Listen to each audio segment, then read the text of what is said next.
क्रिया के मूल रूप को धातु कहते हैं। संस्कृत में क्रिया का मूल रूप धातु कहलाता है। क्रिया का मूल रूप अर्थात हिंदी की जो क्रिया होती है उसका मूल रूप होता है जिसमें ना लगा होता है। जैसे पढ़ के साथ ना लगता है, पढ़ना, लिखना, खेलना, कूदना, जाना, आना, घूमना, चलना, फिरना, ये सब में ना लगा होता है। और उसका जो संस्कृत रूप होता है वह होता है पढ़, लिख, गच्छ, गम, यक्ष, दा, भ्रम आदि। ये सब उसका मूल रूप है। तो क्रिया के उस मूल रूप को हम लोग धातु के नाम से जानते हैं। धातुओं का रूप 5 लकारों के नाम से जाना जाता है। यानी संस्कृत में 5 लकार होते हैं। उन 5 लकारों के नाम से हम लोग जानते हैं। पहला है लट लकार, जिसे वर्तमान काल के नाम से जानते हैं। दूसरा होता है लोट लकार, जिसे अनुज्ञा सूचक के नाम से जानते हैं। लृट लकार भविष्यत काल, लोट लकार अनुज्ञा सूचक, लृट लकार भविष्यत काल यानी आने वाले समय के बारे में पता चलता है। और लंग लकार भूतकाल यानी बीते हुए समय के बारे में पता चलता है। इसके साथ ही है विधिलिंग, जिसमें क्रिया अपने हिंदी की क्रिया अपने मूल रूप में होती है और उसके साथ चाहिए शब्द लगा होता है और इसे सुनने के बाद समझ में आता है कि यह कोई विधि अथवा नियम हो, तो वह विधिलिंग लकार के नाम से जाना जाता है। अब लट लकार में जिसका विभक्ति चिन्ह है प्रथम पुरुष, मध्यम पुरुष और उत्तम पुरुष में, तो शॉर्ट में जान ले। प्रथम पुरुष में वे शब्द आते हैं जिसके बारे में कुछ कहा जाता है, यानी वक्ता और श्रोता जिसके बारे में बात करते हैं उसे प्रथम पुरुष कहते हैं। मध्यम पुरुष में वक्ता द्वारा कही गई बात को सुनने वाला श्रोता मध्यम पुरुष कहलाता है। और उत्तम पुरुष में वक्ता स्वयं यानी अपने बारे में कहता है, इसलिए कही गई बात को बोलने वाला वक्ता उत्तम पुरुष कहलाता है। और इसे इस क्रम से रखते हैं। संस्कृत में जिसके बारे में बात करते हैं उसे पहले लिखते हैं, सुनने वाले को दूसरे स्थान पर जैसे हिंदी में रखा जाता है, और उत्तम पुरुष सबसे नीचे होता है। हिंदी में भी उत्तम पुरुष को उत्तम पुरुष के ही नाम से अब जानते हैं, और वह सबसे ऊपर होता है और सबसे नीचे अन्य पुरुष होता है। लेकिन संस्कृत में इसका ठीक उल्टा है। सबसे अन्य पुरुष जिसको कहते हैं वह प्रथम पुरुष के नाम से जाना जाता है और सबसे ऊपर होता है, और मध्यम पुरुष और उत्तम पुरुष। इस प्रकार से तालिका बनाई जाती है जिसमें शब्द का वह रूप जो वस्तु, व्यक्ति या स्थान की एक संख्या का बोध कराता है, एक वचन।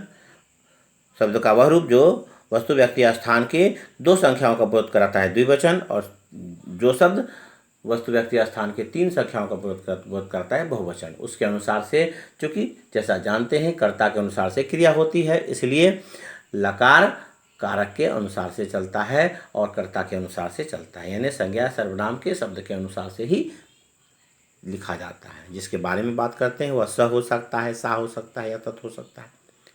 तो उसके लिए जो विभक्ति चिन्ह लगती है वह है ती, तह और अंति। यहाँ जो उदाहरण दिया हुआ है, पद के साथ ती लगा है, तो सह या सा के साथ में पतती लगाएंगे तो वह होगा वह गिरता है या वह गिरती है।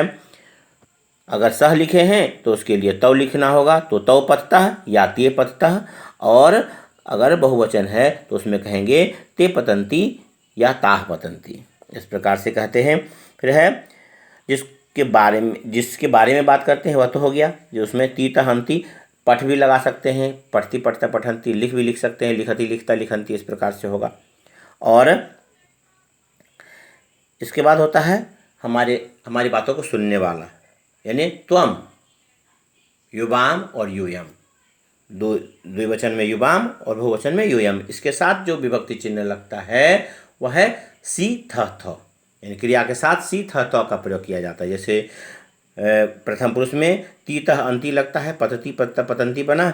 यहाँ पर पतसी पतथः पतथ, यानी त्वम पतसी, युवाम पतथः और यूयम पतथ। यह स्थान इसलिए दर्शाया गया है कि इसके साथ में इस स्थान पर क्रिया लगती है, ना कि वह क्रिया के अनुसार से कर्ता होता है। अब है कही गई बात को बोलने वाला अर्थात वक्ता अपने लिए आमी, आवा, आमा का प्रयोग करता है। तो एक वचन में आमी, द्विवचन में आवा और बहुवचन में आमा। तो अहम पतामी, आवाम पतावा और वयम पतामा। इसमें मध्यम पुरुष और उत्तम पुरुष को उभयलिंगी शब्द कहते हैं। इसमें वह पुरुष हो या स्त्री दोनों के लिए समान शब्द का प्रयोग किया जाता है, यानी त्वम युवाम यूयम स्त्री पुरुष दोनों के लिए प्रयोग में आते हैं, और अहम आवाम वयम का भी प्रयोग स्त्री पुरुष दोनों के लिए किया जाता है। इसीलिए इसमें एक ही शब्द दिया है और उसमें दोनों दिया हुआ है। इसके बाद अपनी सुविधा के अनुसार से हम लोग जो याद करने में जिसका प्रयोग करते हैं वह है ऋट लकार। इसमें देखें, इसमें और लट लकार में अंतर सिर्फ इतना है कि इसके मध्य में ईस्य लगा है, और इसमें भी प्रथम पुरुष, मध्यम पुरुष और उत्तम पुरुष में वैसे ही मात्राएं लगी हुई हैं बात की वह जैसे उसमें लगाई जाती है। यानी कहने का मतलब है इसमें भी तीता हंती है, लेकिन इसमें इष्यति इष्यता इष्यंती है। जैसे पद के साथ इष्यति लगेगा तो सह पश्यति या सह पतिष्यति कहेंगे, सह पठिष्यति, सह लेखिष्यति, सह गमिष्यति, इस प्रकार से इष्य का प्रयोग किया जाता है। सह पतिष्यति या सा पतिष्यति, अगर द्विवचन होगा तो होगा तौ पतिष्यतः या ते पतिष्यतः। पुल्लिंग है तो तौ पतिष्यतः और स्त्रीलिंग है तो ते पतिष्यतः। अगर बहुवचन है तो पुल्लिंग है तो कहेंगे ते पतिष्यन्ति या स्त्रीलिंग है तो कहेंगे ताः पतिष्यन्ति, इस अनुसार से कहेंगे। फिर है मध्यम पुरुष में त्वम पतिष्यसि, तुम गिरते हो। अब कहें युवाम पतिष्यथः और यूयम पतिष्यथ, उसी प्रकार से होगा। उत्तम पुरुष में अहम पतिष्यामि, आवाम पतिष्यावः और वयम पतिष्यामः। तो याद रखेंगे इष्यति इष्यतः इष्यन्ति, इष्यसि इष्यथः इष्यथ और इष्यामि इष्यावः इष्यामः का प्रयोग करके हम लोग कोई भी क्रियापद को बना सकते हैं।